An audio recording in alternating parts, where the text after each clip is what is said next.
तो इस तरह से पूरे सिलेबस का आप 2 बार रिवीजन कर पाएंगे। इससे आपका बायोलॉजिकल क्लॉक सेट हो जाएगा और उस समय आपका ब्रेन सुपर एक्टिव रहेगा, जिससे आप नीट के एग्जाम में अच्छा कर पाओगे। कौन सी बात किस जगह लिखी हुई है, लेफ्ट साइड में, राइट साइड में, बॉटम पार्ट में, मिडिल पार्ट में, ये आपके दिमाग में इंप्रिंट हो जाना चाहिए। हेलो स्टूडेंट्स, नीट में लगभग 3 वीक्स का टाइम बचा है और ऐसे में अगर आप फोकस रिवीजन प्लान फॉलो करते हैं तो नीट के एग्जाम को आप डेफिनेटली क्रैक कर सकते हैं। स्टूडेंट्स, आप नीट के पूरे सिलेबस को टॉपिक के वेटेज के अकॉर्डिंग एक पेज पर लिखिए और एक रियलिस्टिक टाइम टेबल प्रिपेयर कीजिए, जिसमें फिजिक्स, केमिस्ट्री और बायोलॉजी को प्रॉपर टाइम एलोकेट किया गया हो। यूं तो ये सिलेबस आपको देखने में ज्यादा लग सकता है, बट अगर आप डेली बेसिस पर इस सिलेबस को छोटे छोटे पार्ट्स में डिस्ट्रीब्यूट करेंगे और फिर 100% डेडिकेशन के साथ उसको फॉलो करेंगे तो ये टारगेट अचीवेबल है। आप इन 3 वीक्स में पूरे सिलेबस को 2 बार रिवाइज कीजिए।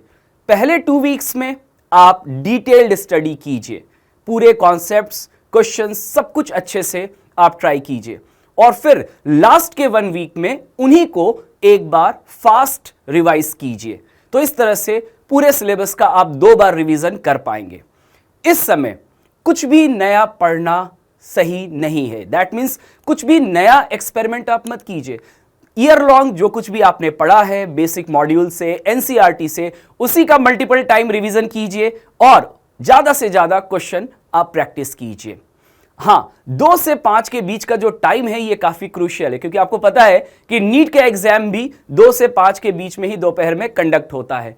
तो अपने बायोलॉजिकल क्लॉक को सेट करने के लिए आप 2 to 5 के बीच मॉक टेस्ट रेगुलरली दीजिए। इससे आपका बायोलॉजिकल क्लॉक सेट हो जाएगा और उस समय आपका ब्रेन सुपर एक्टिव रहेगा, जिससे आप नीट के एग्जाम में अच्छा कर पाओगे।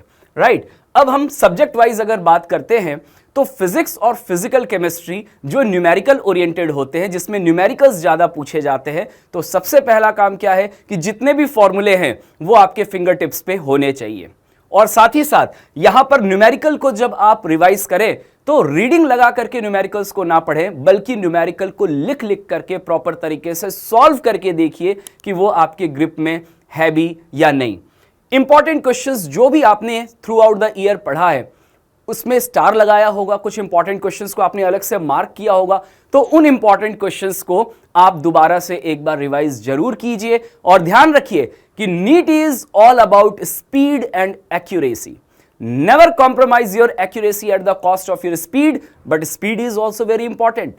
तो आप अपने स्पीड को बढ़ाने के लिए टाइम बाउंडेशन के साथ क्वेश्चन प्रैक्टिस करते हैं, ज्यादा से ज्यादा क्वेश्चन प्रैक्टिस करते हैं, तो आपकी स्पीड ऑप्टिमम मेंटेन रहेगी। Now let's talk about organic and inorganic chemistry. Organic and inorganic chemistry में एनसीईआरटी का रेलेवेंस काफी ज्यादा है। एनसीईआरटी को लाइन बाय लाइन आपको पढ़ना चाहिए और साथ ही साथ यहां पर मैं डेफिनेटली कहूंगा कि पीवाईक्यू में जो क्वेश्चंस आए हुए हैं ना, उनके पैटर्न को पहचानिए और उस पैटर्न के ज्यादा से ज्यादा क्वेश्चंस की आप प्रैक्टिस कीजिए। यूं तो इनऑर्गेनिक केमिस्ट्री में ब्लॉक्स जनरली स्टूडेंट्स क्या करते हैं, अवॉइड करते हैं या उस पर ज्यादा ध्यान नहीं देते, लेकिन आपको पता है ब्लॉक से बहुत सारे क्वेश्चंस पूछे जाते हैं। तो आप कोई भी टॉपिक ऐसा ना छोड़े जिसको आपने टच नहीं किया हो, सारे टॉपिक्स आपको कवर करने हैं, ये मैंडेटरी है। राइट, और अगर हम किसी एक बड़े टॉपिक को छोटे छोटे पार्ट्स में डिस्ट्रीब्यूट कर लेते हैं तो वो बड़ा टॉपिक कभी हमें डराएगा नहीं।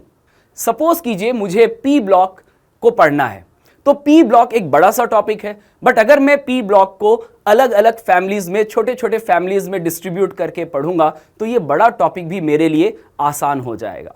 राइट, अब बात करते हैं हम लोग बायोलॉजी की। सो डियर स्टूडेंट, बायोलॉजी में चीजों को याद रखना, रिटेन करना एक मेजर चैलेंज होता है, लेकिन अगर हम एक्टिव रिवीजन टेक्निक यूज करें, एक्टिव रिकॉल टेक्निक यूज करें, जिसमें आपको क्या करना है, एनसीईआरटी तो आप पढ़ते ही है सही बायोलॉजी में, अब एनसीईआरटी में कौन सी बात किस जगह लिखी हुई है, लेफ्ट साइड में, राइट साइड में, बॉटम पार्ट में, मिडिल पार्ट में, ये आपके दिमाग में इंप्रिंट हो जाना चाहिए। यानी एनसीईआरटी आप इतनी बार पढ़ें और इतनी शिद्दत से पढ़ें कि एनसीईआरटी में कौन सी बात कहां लिखी है वो आपके दिमाग में पूरी तरह से सेट होना चाहिए। तब मैं मानूंगा कि आपकी बायोलॉजी अच्छे से तैयार है। और साथ ही साथ आप जानते हैं कि बायोलॉजी में जो क्वेश्चंस की फ्रेमिंग होती है उसमें ट्विस्ट एंड टर्न लाया जा सकता है। Question match the column type पूछा जा सकता है, असर्शन रीजन टाइप पूछा जा सकता है, स्टेटमेंट बेस्ड क्वेश्चंस आ सकते हैं। तो ये जो अलग अलग वैरायटी है ना क्वेश्चंस के, उनकी प्रैक्टिस आप जरूर करें। क्वेश्चन को ध्यान से पढ़ें, उसके लैंग्वेज को डिकोड करें, क्वेश्चन क्या पूछना चाहता है इसको ध्यान से समझें, अकॉर्डिंगली फिर आप आंसर करें। और एक बात का जरूर ध्यान रखें कि जब आप क्वेश्चंस की प्रैक्टिस करते हैं तो टाइम बाउंडेशन और ओएमआर शीट को आप जरूर यूज करें। इससे आपकी सिमुलेटेड एक तरह से प्रैक्टिस हो रही है जैसा कि आपको नीट के एग्जाम में फेस करना है। So student, success is all yours. अगर आप डेडिकेटेड हैं, अगर आप कॉन्फिडेंट हैं, अगर आप अपनी मेहनत को कम नहीं कर रहे हैं और अपनी मेहनत लगातार बढ़ाते हुए चल रहे हैं नीट के एग्जाम तक, तो डेफिनेटली नीट का एग्जाम क्रैक करने से आपको कोई नहीं रोक सकता। All the best.